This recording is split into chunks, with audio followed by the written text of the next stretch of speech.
You know, I feel like this Hwei champ is just weak. I don't know how to explain it, man. I just like when I'm laning against any player, against any mage, my champion just simply does not compete with like a standard mage. It is just a lot weaker in lane, his cooldowns are a lot higher, and his damage is slightly less than every other mage. Now when I get to like 1-2 items, I do power spike a little bit for sure. But I'm still very skill shot reliant. I just think if my champion would be dealing like 5% more damage or something. Like, just give him like 10% more AP scaling or something ridiculously small. I feel like he would just be in a perfect spot. But with the, like, it just lacks. It just lacks. The fact that like, I cannot win trades into Victor. My champion just loses.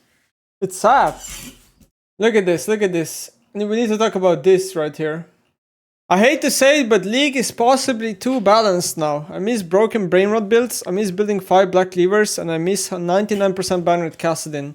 I'm advocating for a Riot unbalanced team. This tweet kinda blew up today. A lot of people are obviously fed up with the staleness of League, which is something that a lot of content creators, including myself, has already mentioned is a big issue. The reason why this is a big issue is because Riot has done nothing, right? When the off-season happened, they basically, what? They made Grubs only spawn once, and they changed the Autocan into only one form. Sure, like they did some small changes, but those changes are not very impactful on the game, and also, I would say they simplify the game too much. Like in my opinion, the previous version of Autocan, where you killed the Autocan and then you had to pick up the flowers, was way more interesting than the current one, which is just, it's like killing any other objective. I would much rather have that version of Autocan in, but as Riot always does, they always try to make the game easier for noobs, and that's probably why they decided to go for an easier version of Autocan, right?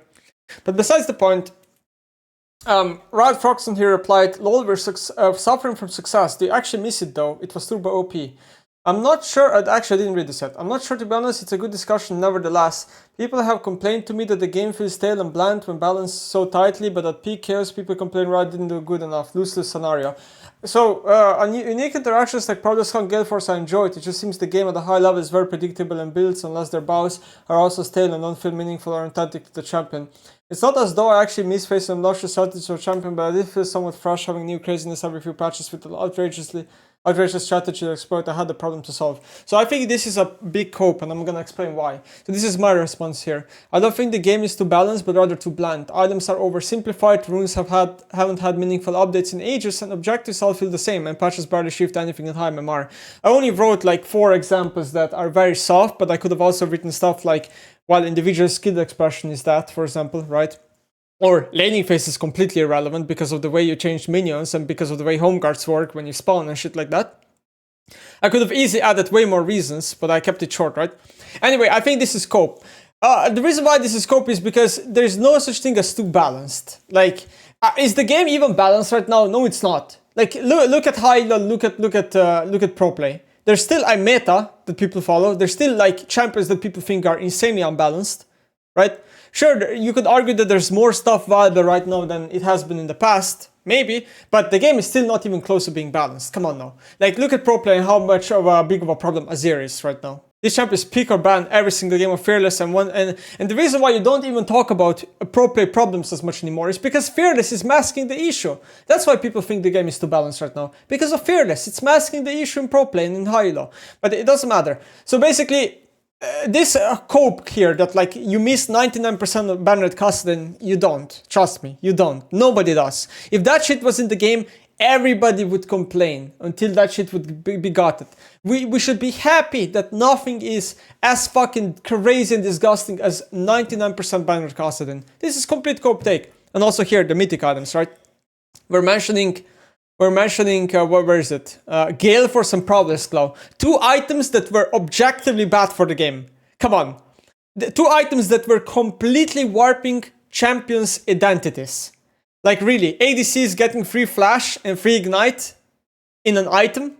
Renekton and Rek'Sai, champions that were, their weakness was supposed to be prone to being kited, having a free dash on their kit.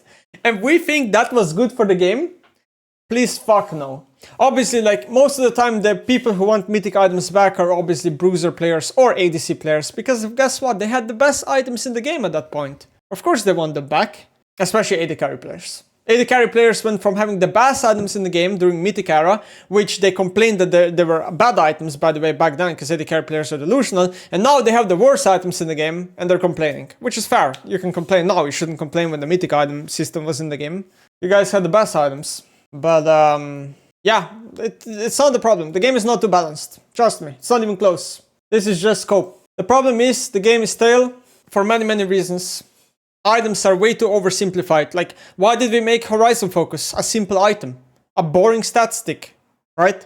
You could argue that mage items are the best items right now in the game, like, in terms of how the system is designed and stuff. You could argue that, right? Probably, maybe, it's like top 3 for sure. Items are just simply too oversimplified. We have, like, barely any active items and stuff like that. Runes have not been changed in a long ass time. Laning phase is completely irrelevant. The objectives are way too stale because they're the same all the time. The new version of Atakan, Giga boring, Jog has been the same, Grabs are boring, Barons now pushed to 25, camps, jungle camps have been the same for a long time already. The way supports play, the same. Individual skill expression, all time low. Game is a lot about late game. Well, and also like the patches, they don't do anything. I say this every time I look at the patches. The patches don't do anything, unless they turbo buff Azir, and now he's like #1 pro play champ again. Patches just don't do anything. 80% of changes every patch are actually for average players, not for high-elo players. So you barely move anywhere in high-elo. Also, one thing that I do have to criticize Riot is, like, for example, they removed the mask build recently, right? You can't stack the build, masks anymore. I think they should have kept that in the game, because that build was bad anyway. Stacking masks was not good. So why remove it? It wasn't good anyway. If it was actually OP, then they should have just removed it. But it was shit. Because of player perception of what is strong. But was the player perception... Did anyone even think that the mask build was good? I don't think anyone even thought that. While I do agree that Gale Force and other items warp champion entities, but at the same time they remove staleness from champion, especially ADC builds. ADCs could go Kraken Gale for shit, but now they're going to the same shit. But it was OP, bro. Why cope with this? It was overpowered. It was not healthy for the game. ADC will naturally have the ADC class will naturally have the hardest time. Riot will have the hardest time making ADC items good compared to other classes. It's the hardest time class to make items for. Because of how ADCs function as a class. All they do is auto-attack and all they feed off is like 3 different stats. What are you gonna do? Give every item 3-hit passive? How do you make items interesting for ADCs? That they don't break the game? How, like, people just can't understand that ADC item system is the hardest to make in this game. Just because of how the class functions. Guys, it's time for me to mold a little bit. It's a good molding moment. That's the wrong one. Midbeast and Nemesis on the state of the game got posted to Reddit. Right? The second most upvoted comment is, these dudes don't do anything else than play League, so no shit, they're bored. Why do people write this? Seriously. Why do people write this and think this is a justifiable defense to what we're saying? Why does it matter how much League we play? In fact, the more League we play, then the more our opinion should probably be valued in reality. And of course, this comment should be pinned legit. I love League and I've been playing it for 30 years, but playing it 10 hours a day would absolutely kill my will to play it very fast. Okay, but then why hasn't it for such a large majority of high-elo players, or like players that play the game for 13 years? Why are players like Faker able to play this game constantly and not be bored of it? It pisses me off that they're using their own experience and thinking it should apply to us. It doesn't, bro. I've been playing this game for 14 years. Just because I'm saying something is bad doesn't mean I don't enjoy the game. It's like, it like pisses me off how like people are trying to speak for other people. You're just not built like me, so of course you cannot play it for every day for 10 hours for 14 years. Is it a hot take to say both Solings are the weakest roles in high-elo and pro? Yeah, it is, because it's wrong. Top and mid are good roles in pro play. In SoloQ, they're also okay. They're okay. They're nothing compared to jungle in SoloQ. Obviously, jungle is just Thanos, but they're fine. Is ADC the weakest role in SoloQ? I would say yes. Even if it's not the weakest, I think it's the most unsatisfying role to play. So for me, ADC is, yeah, not the role that I would want to play right now. I can kind of understand why Crowny is losing his mind every day on stream. It's not easy to be an ADC player nowadays. You know what they say, what Albert Einstein said. Insanity is doing the same thing over and over and expecting a different result. That's how it feels like to be an ADC player. Yo, everyone, listen up. There's some important news to talk about. Emea Masters just tweeted out, for the first time ever, the Emea Masters finals are coming to Paris. The 2020 Summer Champions will be crowned in the City of Light. So there's some important things to say here. And this is a big issue. First of all, it was not even supposed to be Paris, so this is new to me. I've literally just realized this. I've been told a long time ago it was going to be somewhere else. Second of all, what is the issue here? The issue is the final of Emea Masters is November 2nd. Do you know what happens on November 2nd, guys? Semi-finals of Worlds 2025. How is Los Artones supposed to do a Korea bootcamp when we are apparently jailed to stay in Europe to play the final, if we get there, of course, right? This is unacceptable. This is a huge issue. Who the fuck thought it was a good idea to put a final on the same day as semi-finals of Worlds? Are we fucking kidding? I'm gonna leave it at that. How long and how much time would you want to spend on Korea servers if you could? Probably a bit over a month, but not more than 2 months, I think is the ideal time. I think it has to be at least a month, ideally, and not more than 2 months. That is for me the perfect sweet spot. Oh, by the way, I want to give a quick update to the YouTube viewers that watch on YouTube, okay? There's a little bit of an update going on my channel right now, which maybe you read the description and you saw it already, but there's going to be some changes to YouTube that I'm trying out right now. Okay, let me first answer this. So, okay, the YouTube update, okay? This is very important, so listen up, YouTube people. YouTube live streams will from now on be unlisted after they end. Why will I unlist the YouTube live stream after it ends? Because the problem is that when someone searches the name Nemesis, the live stream comes first, not my actual content on my main channel. Which is a big issue, and for some reason this only is a problem on my channel.